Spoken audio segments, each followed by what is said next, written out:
Baseball's dead. Rest in peace.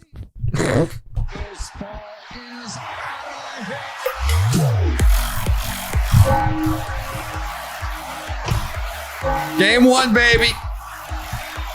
It's going to the Phils. Wow. Game 1 goes to the Phils, baby. There's a bunch of different avenues. Ring the bell, Dallas. There's a bunch of different avenues you're the only one that didn't pick the Phils. You're a fucking idiot. A bunch of different avenues that we can go down. We're doing a podcast after every single game of the World Series. This is the Game 1 recap episode. They'll be quick, relatively quick, probably like 30 minutes we'll shoot for after every single game. But a bunch of different avenues that we can go down from this game. You can pick which door you want to go down. Are we talking Justin Verlander stinking in the World Series again? Are we talking Kyle Tucker going off? Are we talking about that ninth inning? Phillies comeback? Kyle Schwarber, Taco King of the world? Let's start with Kyle Schwarber feeding America, Jared. That's where we have to start. If nothing else, if you can do nothing else with this platform, what do you want to do? You want to fucking feed the children. You want to put some fucking bass in some bellies, baby. And that's what Schwarbs did. Go get yourself a Locos Doritos, babe. On Schwarbs. You got to download the app now these days. How do you get that? You download the Taco Bell app and just download the Taco Bell app. Be sure to get yourself a free Locos Doritos a la Schwarbs. So I can tell you inside baseball here, a little scoop.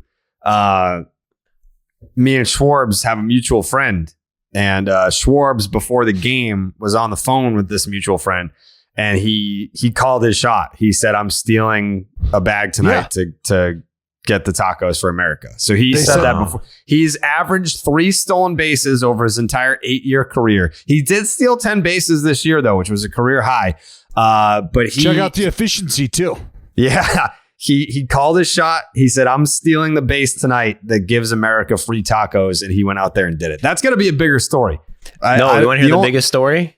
He leads the league in stolen bases in the postseason in 2022. Is he tied? That can't be the only one. He has 2 stolen bases this postseason. Wow. And that's the most. That's the most. How about it? So tip of the cap to Schwarbs for feeding America, because anytime you have the opportunity to do that, you like to capitalize. Yeah. And he did. He did. So absolutely nobody starves because of Kyle Schwarber. Great place to start. Thank you, Kyle Schwarber. Yes, thank you, Kyle Schwarber.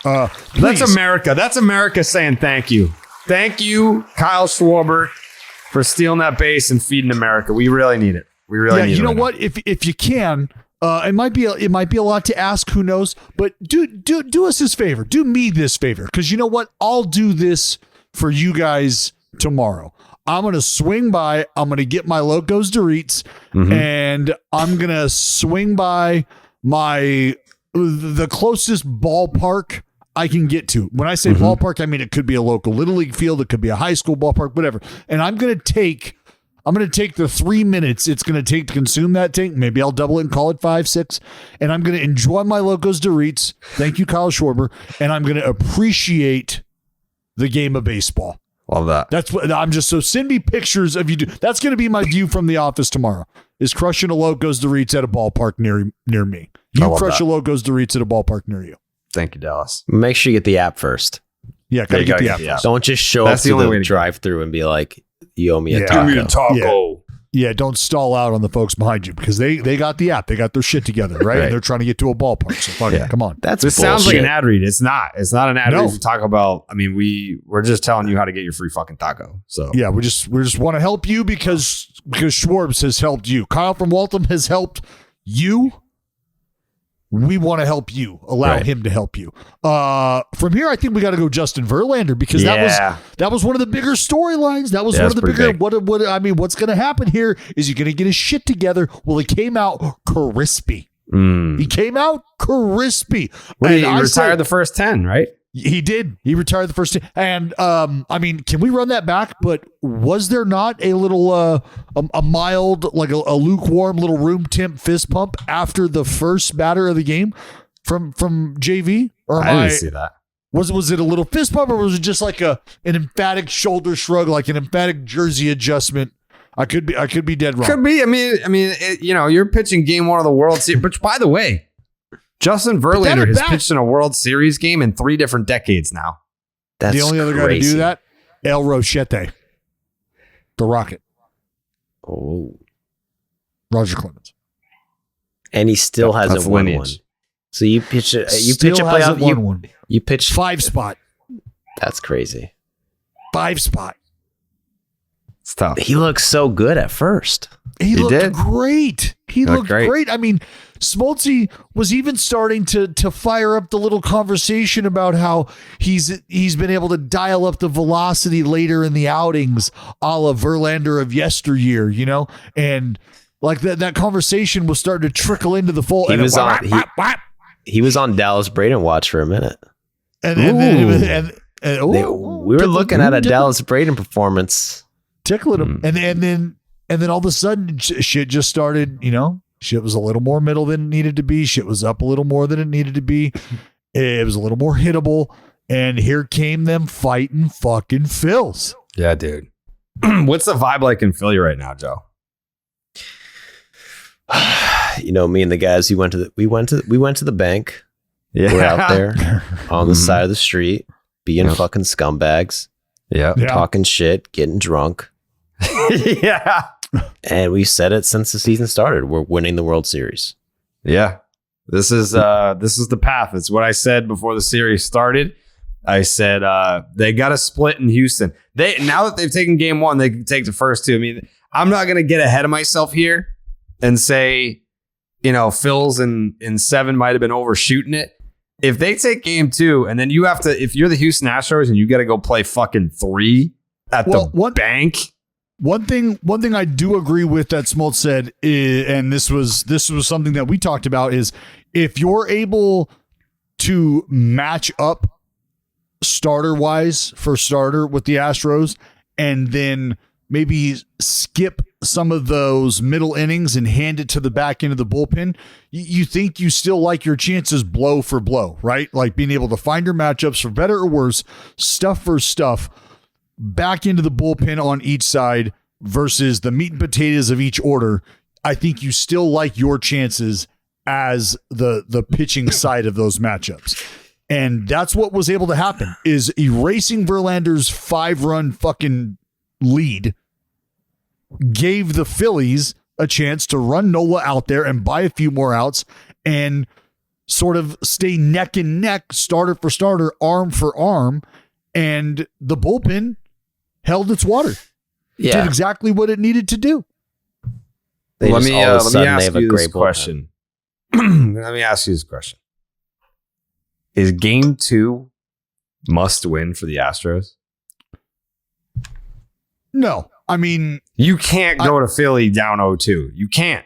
Well, you. I mean, technically you can, because that's when I talked about the technically the momentum. You're right. Yeah, you're sure, right. Yeah. For sure. You're like right. If I'm doing the math right, yeah, you can't. Yeah. Remember the momentum thing I was talking about with the Phillies? Like, if we split in Houston, or excuse me, where were they? Atlanta. Atlanta. If they split in Atlanta, great, because they're going home. Now, depending on which game that they split, though, and depending on how you're looking at it, the momentum could taste or just feel a little different. Like, if we win that first one, hey, great. Game 2 was house money, no big deal. Now we're rolling back home to the bank, all good. Or if it's you win game 2 and say, hey, fuck it, you know what? We lost the first game. We wanted to split anyway. We just took game 2 and now we're headed back home. Like, either way, you can kind of process it into a you're fucked if you're the other team kind of feeling. And that's where they are right now again. However, the Astros are in a good position to do exactly that. Split at home and say, look, we win 1 here, we go back, we can take 2 out of 3 there. No big deal. We come home, win 1 at home. Appreciate you. What the Astros can feel good about is that they are better at baseball. Facts. I mean, no. That's what it said on paper, and that's what it's said on paper up until this point right now. So you're switching your pick. So important. I your can't pick. switch my pick. Are you I'm gonna not switching change my your pick. pick? Get your just- fucking, you know what, get Dallas? your asses out of You here. know what, Dallas? I'm going to give you the Joey grew a opportunity. tail right before our fucking video. What? I'm going to tell you. I'm going to give you the opportunity right now, Dallas. No, fuck you and your opportunity. Dallas, This ain't no I'm going to soup give you kitchen. the opportunity right now Get your to fucking change meal your ticket out of pick. here. I'm going to No. give you the opportunity right now to change your pick to the No. Philadelphia Phillies. I'm going I'll to give switch it to if you you right now switch. after one game. Ain't happening. Dallas, if you switch, I'll Yo. switch. You'll go to the Astros if I'll I take trade. the Phillies. I will make a No. fair trade I don't right want now. that trade. No deal. No deal. You're going to I be can wrong. join. Now I can join the royal family. No deal. All Not right happening. then. All right then. Pussy. You got that, Jake? That a bit. Yeah. So not happening. Still riding the Houston Astros train. What is interesting, or something that I'm sure we're going to note, is, bullpen usage. You got Garcia up. You know he's going to be a guy that's probably going to be used in that situation, or projected to be used in that type of situation. Yeah, you're gearing But up for should- extras at that point. He was the dude that went, 6-7 innings in Seattle in game 3? Yes. So should the series extend itself, is he going to be able to, or guys like him going to be able to bounce back, having utilized that game experience or that game usage as that sort of bullpen day, and be ready to make a start? Because sometimes facing a certain portion of a lineup and maybe things don't go well, like you face Realmuto again, and now you got it planted in your head, like, you know what, dude, I can't, like, I know what the fuck happened last time this dude, and now you get a little fine with him. You start to nibble. I think it's interesting that extra innings, I don't want to say expose things, but that's when it starts to become a battle of attrition. Like, who can withstand this? Who is of the mentality, I will sleep and rest in the offseason. Give me the ball, call my number, let's fucking go.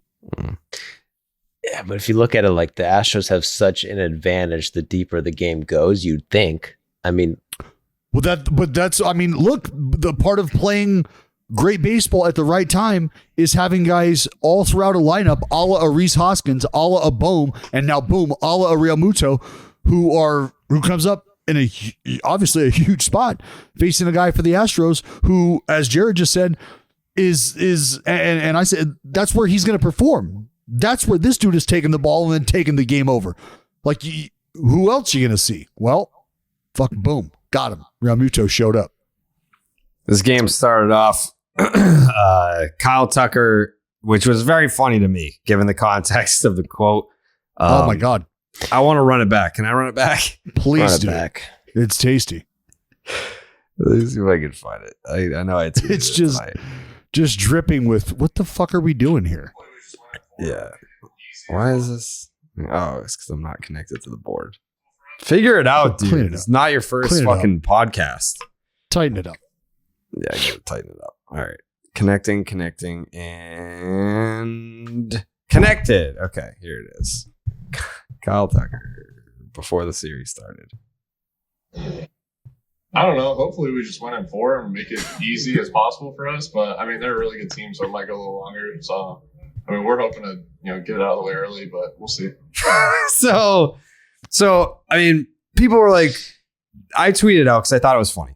And I got people saying, like, Kyle Tucker's a really nice guy. And like, he's not meaning it to talk shit. I'm like, I know he's not meaning it to talk shit. I'm sure he is a really nice guy. And then he goes out and hits a home run in the bottom of the second. So it's 1-0 Astros. Then you have the Maldonado knock to make it 2-0. Then Tucker comes up the very next inning in the 4th. Bangs a 3-run shot? 3-run shot. That's how it gets the 5-0. Pimps it, throws the bat, the whole deal. So now I'm just running back this quote in my head being like, Kyle Tucker really wants to get this series over as soon as possible. He's doing everything that he can to make that happen. And that was it for the Astros run scoring endeavor. Yeah, I knew you were going to fire off the tweet. I fired off the like Kyle Tucker says Astros in 3. Like, this is, it's a fucking done deal. Let's just come on. Let's get this over with. And yeah, as soon as I saw that quote, I was like, this is, please, America needs to really know this. I'm sure everybody has heard this. feel this because Kyle Tucker is telling you right now. Like that is just a prime example of talk that shit and walk that shit. Yeah, He is. He was emerging as a new Kyle Tucker, the viral superstar. Because he's got the no batting gloves. You think of him as a gritty, doesn't talk. Yeah, you already know he pisses on his hands. Yeah, plays the game the right way, respects the game. Then he goes around and says this shit like we're not gonna fucking lose. Then hits 2 home runs and pimps them like he's I don't know who pimps Barry home runs. Yeah, like he's that guy. And speaking of Barry, the last time that a team blew a 5-0 lead in the World Series, we don't need to. That's not even the 2002 World Series. The whatever. Giants had a 500 lead, and the Angels came back and won that game. Dusty Baker, also the losing manager in that game as well. But anyways, you get Nick Castellanos, who had a really funny quote at the end of the game. Did you see this when? After the game. Yeah, I'm paraphrasing here, but hey, the regular season fucking sucks, and I'm not interested. So, like, if we can make these games a little more interesting, I'd be a Gold Glover. But that's your fucking fault for making the season so long and making all these games just not count. Like, I can't pick the ones that count. Fuck, you know how hard that is? I just want to show up and play ball. Like, but if I knew that they were going to really count, then I'd win a Gold Glove. But until then, like, if you guys start handing out Gold Gloves in the fucking postseason, I'm your guy. Yeah, I'm your fucking dude. Was he referring to just defense, or because he was making it seem like this is going off? Because it was a pretty pointed question. Like you could almost feel the underlying. Hey, everybody knows your defense is kind of suspect. You actually haven't been shitty this postseason. How do you feel about that? Well, did you see when he made that play? Joe Davis was like, "Of all people." Oh shit! I didn't even catch that. And he did that same bullshit against the Braves. Yes, he did that fucking sliding play. Which, let's be honest, let's just call a fucking spade a spade. 90% of right fielders makes that play in the run. Let's be honest. Hey, he was just securing the catch. It looked good, Joe. Here's the quote. It was awesome. It was an awesome play. I'm proud, I think that, a lot of times that I have trouble keeping attention during the regular season every day, 9 innings, but with the postseason, this kind of baseball is incredible. You don't have a choice but to just be locked in, watching swings, watching the balls come off the bat, and I think that's just kind of why I'm playing better. So he's just like, you know what? Regular season baseball, pretty fucking boring. This stuff is awesome. Like I'm super locked in now, but during the regular season, you can't expect me to pay attention the whole time. He's like, bro, if you guys understood what kind of defense I'm really playing, I'm in right field, checking out the fucking hot dog guy, checking out beer vendors and shit. And as soon as the crack of the bat goes, I'm with you guys. I have no fucking idea where the ball's at. And now I got to pick this fucking thing up and chase it down. Sometimes I even dive and make the fucking play. Can you imagine that? Imagine catching the ball having not seen it off the bat. That's me from April to fucking October, okay? Yeah. But he made the play. That was a legendary play. That catch sent the game to extra innings. I love how candid he is about that's Nick Castellanos, and he put the Phillies on the board with an RBI knock. Then you had the Alec Boehm double to make it 5-3. Now you're like, all right, we got a little ball game here. And then JT Realmuto, the first of his big knocks, top of the 5th, the 2-run double. Now it's 5-5. Now we're in a battle of the bullpens. You look up and down this Phillies lineup. I think pretty much everyone in the top 5, top 6, everyone had a hit. Even Brandon Marsh got in on the action. That's his first hit since the regular season. He had a real tough NLCS. Well, that's hair always soaking wet. Him for MVP. Did you do that? Yeah, I picked him after the NLCS last game. Then I picked Realmuto. Yeah. This morning, and then I switched to Schwarber also this morning. So all three of my picks had a great game. Yeah, Joe's going to take the first 5th of the lineup for his MVP if he could, please. Well, the guys I picked hit well. I don't know who you guys picked. They probably didn't hit well. Sorry. No, Jordan punched out in a big spot late in the game. A couple times. Not great. Yeah. He had pitches to hit there. He spoiled and then expanded. That's what happens, man. That's what happens. I feel like he's feeling the pressure. Yeah. I mean, it was a good at bat, though. But he was obviously trying to end it. Yep. Or put one in the seats. Trying to call. Wake up. The JT Realmuto at bat in the 10th inning, you could tell when he got to 2 strikes, he was choked way the fuck up on the bat. He was up to like the middle of the bat, choking up on the thing. Put it in play. I want to say this before we go back to that, before we get to that, the play, and I tweeted this, the ridiculousness that goes into what Realmuto was trying to do behind the dish, trying to throw out Altuve. The degree of difficulty there, special. All right? You thought he was out. I thought he was out. I believe he was out because if you go back and look at one of the first shots they show, the foot of what you call it, Segura is right there on the infield side of second base, and the toe of Altuve hits that initially.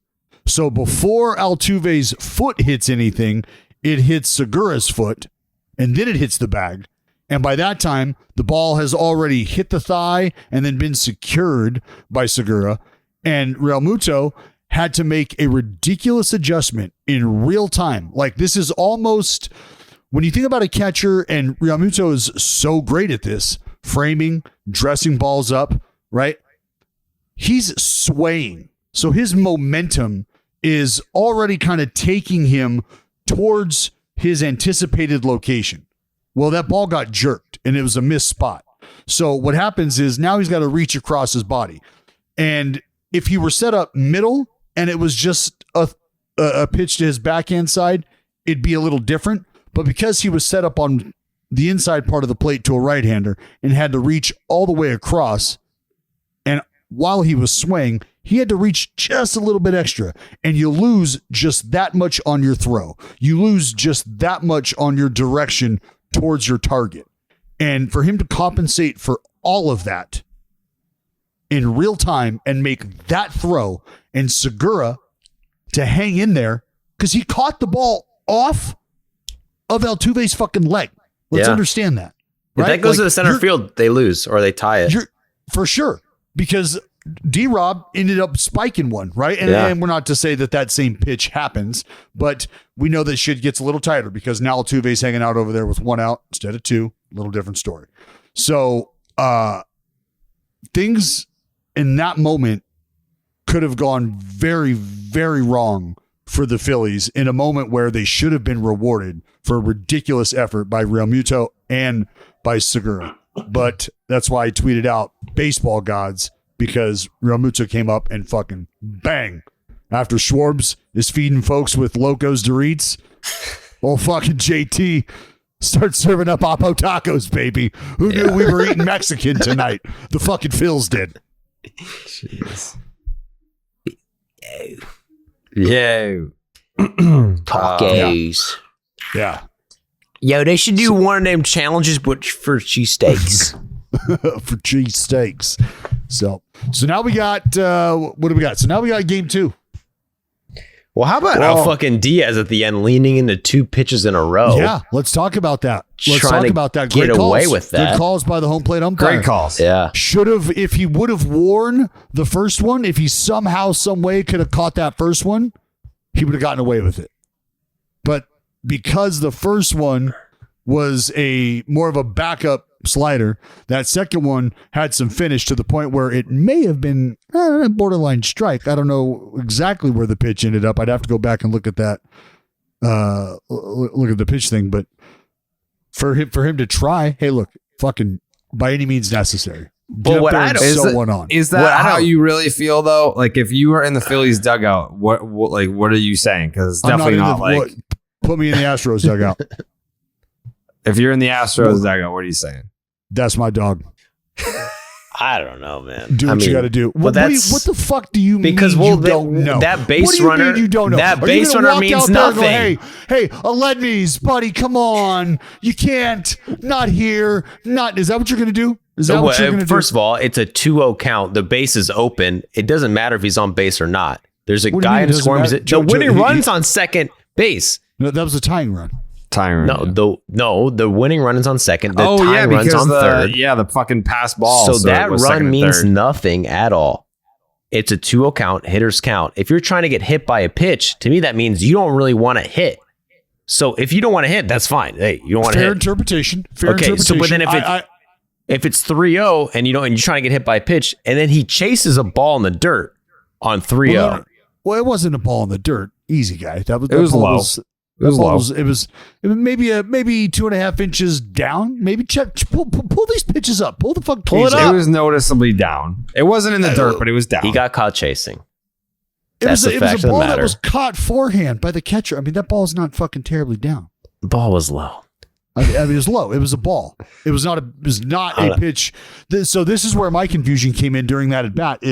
So to your point, Joey, he takes the first one, which is a backup slider, can't wear that one, then tries to lean in to the 2-0 pitch and gets hit, but that's a borderline fucking strike. Yeah. So that was 3-0 pitch. No, that was the 2-0 pitch because that pitch that hit him made it 3-0. Yeah. Correct. Yeah. You're right. That's what I meant. And so from there, he's now leaned into a breaking ball, which tells us he's seen the breaking ball back-to-back times, picked it up well enough to lean into this borderline strike, and then gets the breaking ball again, which isn't he looking for? And takes a hellacious hack at it, 3-0, but it's not. I was, to your point, if you're looking breaking ball and you get one 2-0, why do we roll into that thing and why aren't we spinning on that? If that is borderline body line front door strike and it's 2-0, and then your mentality is to try to torch one 3-0 that's down and out, what are we thinking 2-0 on a pitch that's fucking borderline? That with the Crawford boxes screaming your name right there. I mean, I don't know. Joey, I was with you. It felt like it was a more of a let me pass the torch mentality as opposed to let me be that dude mentality. Yeah. That's why when he swung at the 3-0 pitch, I'm like, what the fuck? It's almost like he got caught trying to and was like, I don't want to be that guy. Or like, it was like him getting hit by the pitch and leaning into it was like, oh no, I just got caught. Now I'm going to be the fucking boss man, top G. I'm fucking driving in the run. Got a little too big for his britches. That thing was called a ball. Yeah. I mean, Robertson was saying that's a strike. Yeah. I mean, that's why I said I think you can go back and pull up the at bat and see the K zone and shit and where that pitch actually was. But I mean, I would venture to guess it's probably a hell of a lot closer to being a strike than people think. Hey, man. Yeah, I think you had a case. I don't Robertson had a case. First of all, I do not blame anyone for wanting to get hit by. That's a high pressure, high leverage situation. When he was coming to the plate, like I was getting heart palpitations because what was there like a mound meeting? There was something that delayed the at bat. And when he first stepped it, he was kicking around dirt waiting for the game to resume. And I was getting heart palpitations being like, I don't know how the fuck. Like I was watching his breathing being like, if I had to step in, because then the PA system was like, let's make some noise. And it's like, if I were the hitter in that situation, I don't want anyone making noise. Let me just fucking concentrate on this at bat because this situation, I mean, the World Series is on the line here. So, you know, if you're watching at home and you can't control your heart beating, how does a guy in the batter's box do it in that situation? It's fucking nuts. Coming off the bench, I believe. Yeah. Yes. Well, I mean, he cost him the game. He lost. He lost him the game. And he's going to have to live with that for the rest of his life. And that's not our problem. That's his problem. So good try. Probably not going to get another chance to do that for the rest of your life. You'll probably just live a loser. Just be the leaning guy. Some strong words. Yeah, goddamn, Joe. Apologize to the Diaz family, but yeah. I mean, it's game one. Guys just trying to fucking extend the inning. Yeah, you didn't have to question his entire existence. Damn. Fuck. We kind of skipped over the whole Justin Verlander thing. He has now advanced to the top of the list. The worst ERA in World Series history for a pitcher with at least 30 innings in the World Series. That hurts. That is crazy. World Series has been around since what, 1901? And you want to know who is on vacation somewhere, just fucking beating the shit out of some ping pong ball, fucking fist pumping right now? Clayton Kershaw. Yeah. They're going to go after this guy now. JV's going to wear it. Not me. I feel like it's a little bit different. It's a little bit different because like Clayton Kershaw gets beat up because the narrative forever was he can't get it done in the playoffs, period. Justin Verlander just sucks in the World Series. That's almost like a humble brag. It's like, when I get to the World Series, which I do pretty often, I suck there. Yeah, but I've been here to it, enough. I've been here enough where people are now starting to document how bad shit has gone for me. Here. Yeah. You know, you're like the Buffalo Bills of the 90s. Like, Jesus, how many times are you going to get there and just get fucking worked? Yeah. Just, like nothing else. And it's so crazy because like everything about this dude's resume, everything about it tells you he's going to like, this is where this dude shines. Like, like this is a bull that has never been ridden. That's like what you would think if Justin Verlander was a part of the National Rodeo Association, whatever the fuck that is. PBR. Yeah. If he was a part of the PBR, but he was a bull, he would be the unwritable bull. That's what his resume tells you. And then all of a sudden, for whatever reason, like when you're going for that fucking 100-pointer, you hop on Justin Verlander, this championship bull, like in your championship round, and he just like fucking like one of those goats that gets fucking scared and they pass out. Like he just falls out of the stall and lays down. It's like, hey, but it wasn't like that in the beginning. Like he was pitching well. Well, that's what it is. That's the fucking truth. The reality of playoffs and World Series. It's like if you break, like he has the worst ERA in World Series history. If you went down and broke it down, it's probably he had 3 or 4 bad innings.